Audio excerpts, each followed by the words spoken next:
pessoal, esse é o podcast Vozes da Resistência. Minha escola é antirracista. Aqui vai ser um espaço de discussão e desconstrução do racismo na nossa sociedade e principalmente na nossa escola. Vem com a gente? Olá, ouvintes! Esse é o podcast Vozes da Resistência, Minha Escola é Antirracista, protagonizado pelos alunos do nono A, da Escola Maria de Souza de Monte. Para refletirmos sobre o racismo estrutural presente em nossa sociedade e lutarmos por uma escola e sociedade mais justa e igualitária, vamos discutir sobre o racismo estrutural. Esse projeto nasce do desejo de abrir um espaço de diálogo, reflexão e ação dentro do ambiente escolar. Para essa conversa tão importante, contamos com a presença de 3 participantes. Professora Jéssica, que leciona História e uma das coordenadoras do nosso projeto Minha Escola é Antirracista. Professora Renata de Artes, que é coordenadora do nosso Festival de Artes, que também promove debates, identidade, cultura e diversidade. E professora Gemilson Rosalice, que leciona Sociologia e Filosofia e traz reflexões importantes sobre justiça social, igualdade e direitos humanos.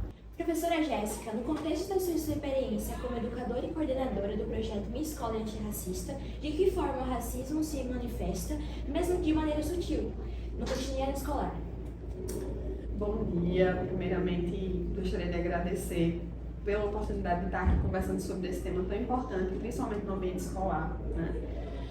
Já indo direto para a resposta, eu acho que não é nem sutilmente que o racismo se manifesta no ambiente escolar, ele é realmente intenso mesmo, escrachado, né? Na minha experiência, eu já vi desde turmas de 6º ano até no ensino médio, terem momentos de xingamentos que não deixam dúvidas de que se trata de racismo.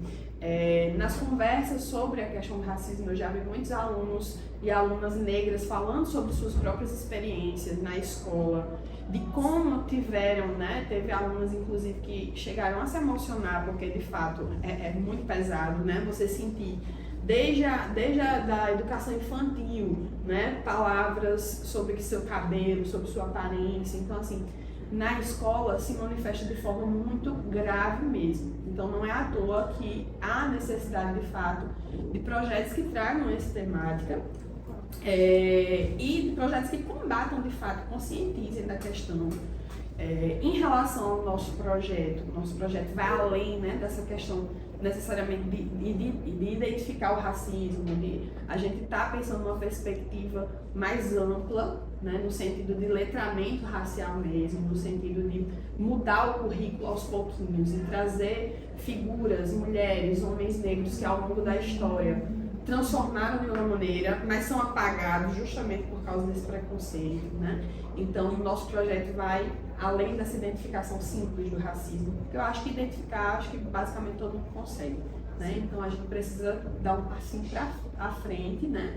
E para essa questão realmente de uma conscientização mais ampla de como a gente pode ir desestruturando essa estrutura racista, né? E é isso que a gente está tentando fazer com vocês, né? É um trabalho difícil, não é fácil, porque vocês sabem que muitas vezes as pessoas não entendem a gravidade do problema, acham que é uma coisa menor, né? Eu, enquanto professora também, que já fui de ensino religioso, muitas vezes nas aulas sobre religiões de matriz afro-brasileira tive forte resistência de muitos estudantes, inclusive, de sequer fazer um trabalho sobre um trabalho de pesquisa. Eu não estava pedindo para ninguém se converter a nada para mim. Era um trabalho de pesquisa simplesmente para conhecer, né? Para poder simplesmente você não ser ignorante sobre o assunto.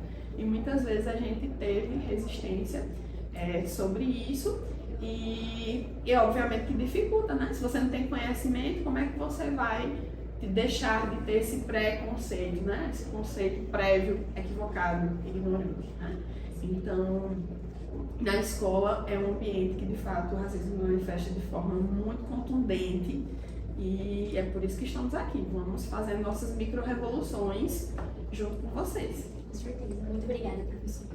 E, professora, continuando esse debate que você está falando, eu acho que muitos atores e atrizes às vezes são representados, a maioria das vezes, por papéis inferiores a que eles deveriam ter exercido. Às vezes são retratados como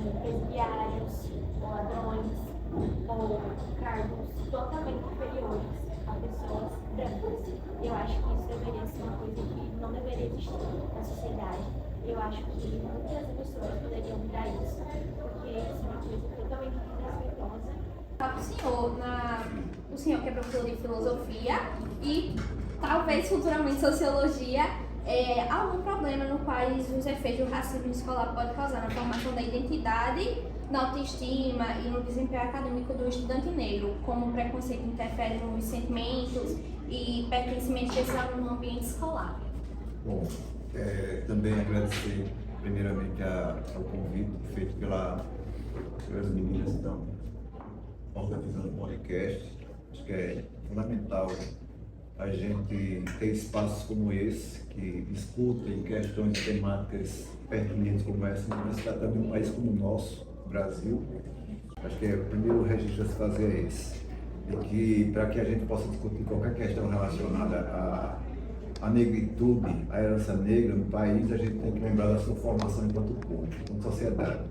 A partir da Europa, que a gente sabe muito bem disso, o processo que ocorreu a partir da expansão europeia pelos outros continentes, criou uma narrativa e uma versão da história, como se costuma chamar, muito eurocentrada, ou seja, é a visão dos europeus sobre o resto do mundo que predominou e prevalece até hoje. Essa história precisa ser recontada por nós.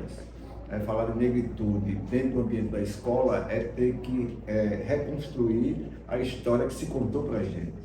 A gente precisa rever a história o tempo todo, porque há muitas lacunas dessas que foram abertas, digamos assim, da Europa para o resto do mundo e que a gente até hoje continua reproduzindo como se fossem verdades plenas e absolutas. Inclusive aquela que diz que negro, por exemplo, é uma pessoa que tem menos capacidade intelectual, entende que a razão é algo que pertence e nasceu no seio da Europa e não está no resto dos continentes, que nós seríamos povos, digamos assim, menos capazes, inclusive intelectualmente. Então é preciso rever essa história toda, entende? Até você falou da filosofia, a filosofia, por exemplo, que se construiu a partir da Europa é aquela que nega o resto da filosofia e do pensamento racional, enfim, crítico do resto do mundo. É como se só existisse pensamento racional a partir do que se produziu na Europa.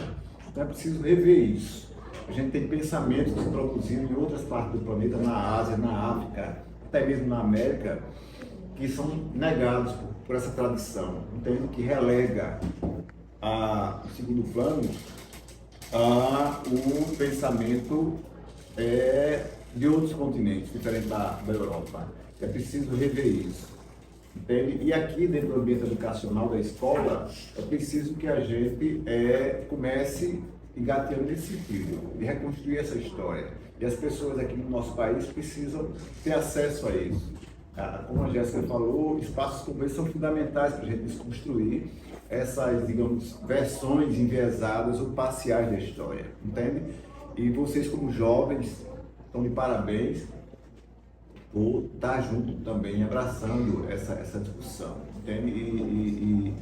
E é fundamental que isso ganhe cada dia mais espaço, tá? E não tem outra maneira de você mudar essas versões e alterar essa lógica, promover essas micro-revoluções, como a Jéssica falou, se não houver conhecimento da história, entende?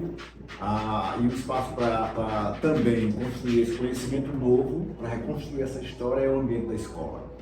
Tá? E eu sou uma pessoa que acredito muito, particularmente, que essa mudança tem que acontecer, em particular nas escolas públicas, especialmente nelas, entende? Que é onde está a parcela da sociedade, onde a gente sabe que precisa, digamos assim, ter acesso às informações que são necessárias para que essas mudanças aconteçam. É isso, chego no coração de vocês e do segundo episódio em diante eu estou disponível para voltar. Muito obrigada. Professora Renata, a arte tem o poder de provocar reflexão e transformação social. A partir dessa vivência como professora de artes e coordenadora do Festival de Artes, que estratégias a escola pode adotar de forma concreta e contínua para promover uma cultura antirracista que vá além dos projetos pontuais? E como transformar o currículo e os espaços escolares em territórios verdadeiramente inclusivos? Obrigada pela pergunta, obrigada pelo convite também para esse podcast. Como Jéssica e Edmilson já estavam falando, a gente tem que olhar muito para o currículo que a gente traz e para essa história que a gente tem, que na arte também é contada e também é muito eurocêntrica. Então, a partir da gente olhar para isso de uma forma crítica e ter consciência de que a gente estuda ou estudava, pelo menos até agora, dessa forma, uma história que foi contada por quem estava no poder, por quem era branco, muitas vezes eurocêntrica. Então, a gente ter essa consciência, acho que é onde começa. E a gente ir trazendo essas outras referências, negras e indígenas também, que é algo, na verdade, que já está na lei, que a gente precisa trazer isso. Então, Jéssica e Daiane estão trazendo esse projeto, fazendo formações com a gente, de uma forma incrível e muito bem feita, que está partindo delas, mas eu acho que também tem que partir aí do sistema educacional de trazer essas formações para a gente, disso ser mudado nas universidades, a forma como ensina, porque se está na lei e a gente precisa fazer, a gente precisa ter essa formação também. Mas foi só um parênteses aí nessa parte. Trazendo mais para a arte, né? É realmente a gente trazer esses artistas negros, artistas dos povos diferentes indígenas, né? Dos diversos povos indígenas. E também é uma coisa que eu busco muito, é a gente trazer as narrativas pessoais e familiares de vocês. Então, não somente trazer quem estava fazendo arte, quem faz arte já é conhecido, mas partir de vocês, porque a arte traz muito isso, né? É uma forma de se expressar, de se comunicar, então que a gente faça isso com as narrativas próprias de cada um. A gente tem muitos estudantes negros e negras na escola, então que isso parta também de vocês, das suas famílias, do que vocês vivem. E eu tento trazer muito isso no Festival de Artes, que está aqui comigo desde o primeiro. Ano passado a gente teve, por exemplo, o tema Nação Roja, que trouxe muito isso, então foi algo muito especial mesmo, como foi ano passado, e perceber o quanto de pertencimento que vocês estudantes sentiram. E acho que é esse o lugar que Jéssica estava falando da representatividade e de pertencimento, de vocês entenderem que vocês fazem parte disso e trazerem de vocês mesmos isso também. Obrigada, professora. Queremos agradecer imensamente pela presença dos nossos ilustres professores e queremos dizer que esse é o primeiro de muitos dos nossos episódios do podcast Vozes da Resistência. Tchauzinho, até o próximo episódio.